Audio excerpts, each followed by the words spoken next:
एका वकिलाच्या लेखणीनं त्याच्या कायद्याच्या आखणीनं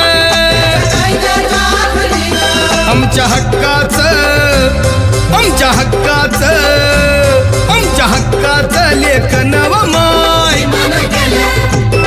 मग कुणी नाही केलं भलं व माय अग दिल्लीचं दालन फुलं व माय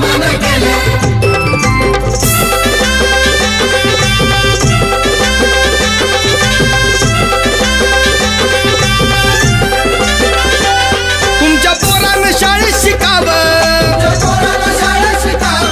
आशाला जारीला मुकावं